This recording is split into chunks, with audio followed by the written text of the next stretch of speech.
तारीख पर तारीख हिंदी फिल्म का फिल्म दामिनी आपको याद होगा जिसमें सन्नी देओल ने डायलॉग दिया था तारीख पर तारीख कोर्ट में 54 दिन के लॉकडाउन की सैलरी मिलेगी कि नहीं मिलेगी ये सुप्रीम कोर्ट क्या कह रही है। और जो ऑर्डर आया है जो आदेश आया है उस पर अभी हम चर्चा करेंगे आपसे। जहां पे सरकार अपनी वोट बैंक के लिए राजनीति के लिए वहीं पे उद्यमी और मजदूरों के साथ शोषण हो रहा है। दोनों के साथ अगर आप ध्यान से देखें तो दोनों के बीच वोट डालो शासन करो वाली बात चल रही है। मैंने अपनी हर एक वीडियो में आप सबसे अपील किया था जो चीज आज सुप्रीम कोर्ट भी कह रहे हैं कि आप चाहे एम्प्लॉयर जो है वो एम्प्लॉयज पे डिपेंडेंट है और एम्प्लॉयज एम्प्लॉयर पे डिपेंडेंट है, तो कोई भी ऐसा एक्शन मत लीजिए। तो चलिए हम चलते हैं सुप्रीम कोर्ट के पोर्टल पे और उस स्क्रीन पे आप देख रहे हैं सुप्रीम कोर्ट ऑफ इंडिया जिसने आज 12 जून को फैसला दिया है नागरिका एक्सपोर्ट लिमिटेड और फिक्सस पैक्स प्राइवेट लिमिटेड इन दोनों कंपनियों ने सुप्रीम कोर्ट में पिटीशन दिया था जो 29 मार्च को जो आदेश आया था कि लॉकडाउन के दौरान एम्प्लॉयज ऑफिस में जाए या ना जाए, घर से काम करे या ड्यू टू कोरोना वो अगर पेशेंट बन जाता है कोरोना के कारण, अगर वो बीमार हो जाता है कोरोना में या आइसोलेट हो जाता है तो उस केस में उसे पूरी की पूरी सैलरी मिलेगी। इसके अगेंस्ट ये दोनों कंपनियां सुप्रीम कोर्ट में अपील की थी। लोग सड़क पे पैदल चल रहे हैं, प्रवासी मजदूर जिनके पांव लथपथ हो रहे हैं खून से, और सरकार ने आदेश दे दिया। वहीं पे सुप्रीम कोर्ट तीनों की मजबूरी समझ रही है, उद्यमी की भी, व्यापारी की भी, मजदूरों की भी और सरकार की भी। इन तीनों के समझने के कारण जो आदेश पे तारीख पड़ रही है उसका यही कारण है सुप्रीम कोर्ट को।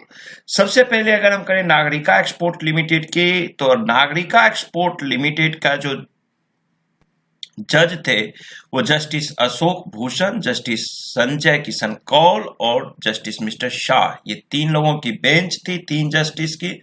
और इसमें petitioner seeks leave to withdraw the writ petition और इसे जज ने कारण ग्रांटेड कर दिया। The writ petition is dismissed as withdrawn. तो ये बात तो यहां हो गई नागरिका एक्सपोर्ट्स लिमिटेड के लिए। अब जो दूसरी बात आती है आपके सामने वो है आपको यहाँ पे फिकेस पैक्स प्राइवेट लिमिटेड। फिकेस पैक्स प्राइवेट लिमिटेड की जो बात अगर हम करें तो यहाँ पे भी आपको सेम जस्टिस है, अशोक भूषण, ऑनरेबल संजय किशन कौल और MR शाह। इन जस्टिस ने जो जजमेंट दिया है अगर इसको ध्यान से देखिए तो इन्होंने भी सेम चीज का इन्होंने कहा, with the direct following interim measures which can be availed bye all the private establishment, industries, factories and workers, trade unions etcetera which may be facilitated by the state authorities। इन्होंने क्या कहा आगे point में इन्होंने बताया। देखिए मैं फिर से रिक्वेस्ट करूंगा कि जो ये अगली पॉइंट है वही चीज है, वही रास्ता सही भी है, क्योंकि सरकार ने आदेश दे दिया लेकिन उस आदेश का पालन नहीं हो सकता है क्योंकि लीगल सरकार ने नहीं बोला। सरकार ने भावनात्मक बोल दिया, वोट बैंक के लिए चल रहा है देश में। मोदी जी ने बोल तो दिए, राजनीति यहां हो गई, लेकिन मजदूरों का कोई सुनने वाला नहीं और मालिकों का, जो कंपनी के मालिक हैं उनका सेल नहीं हो रहा है तो वो कहां से सैलरी देंगे, ये बात भी उनकी भी सही है। अब मजदूर भी पैदल भाग रहे हैं, दौड़ रहे हैं, भूखे मर रहे हैं। लॉकडाउन का क्या सिचुएशन है वो आप देख सकते हैं, ट्रेन की क्या व्यवस्था है वो आप देख सकते हैं। ये सारी चीजें आप खुद भी देखें और अपनी बुद्धि का प्रयोग जरूर करिए।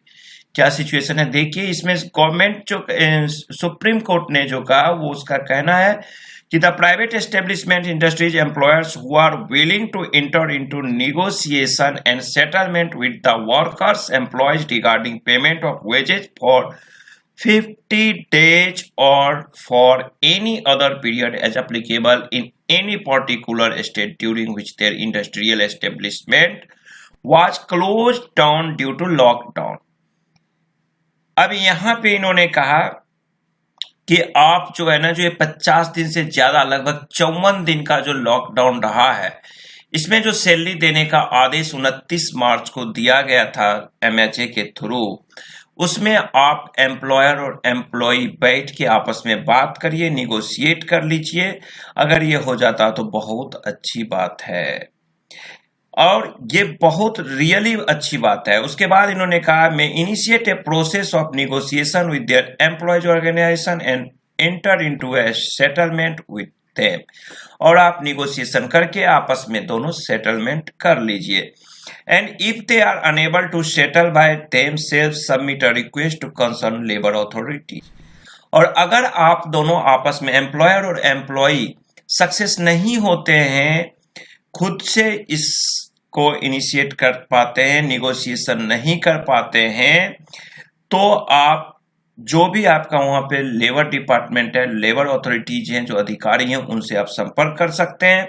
और लेबर अथॉरिटी चाहे तो वो कंसर्न पर्सन को, एम्प्लॉयर को और एम्प्लॉयज को, या एसोसिएशन है, यूनियन है, उन सबको अपने पास बुला सकती है। और उसके ऊपर जो 29 मार्च की जो इशू हुआ था गवर्नमेंट के तरफ से एमएचए के थ्रू आदेश, उस पे आप आपस में बात कर सकते हैं। साथ ही सुप्रीम कोर्ट ने यह भी कहा था, आपको ध्यान हो तो, कि कोई भी पुलिसिया हरकत, पुलिसिया कार्रवाई एम्प्लॉयर पे नहीं किया जाए, उनके अगेंस्ट कोई भी एक्शन भी नहीं लिया जाए जब तक आदेश नहीं आती है।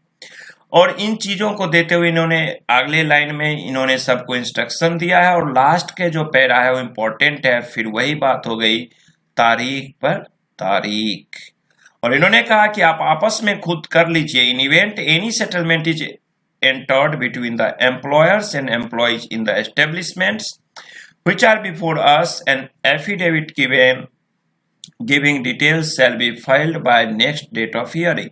का आप आपस में बीच में ही हमारी अगले डेट से पहले आप कर लेते हैं तो अच्छी बात है, और आप मुझे अगर कर लेते हैं मेरे से पहले तो आप हमें एक फाइल कर दीजिए एफिडेविट।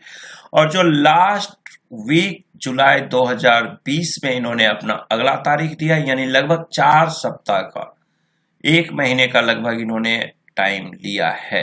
तो देखते हैं क्या होता है अगले फैसला में।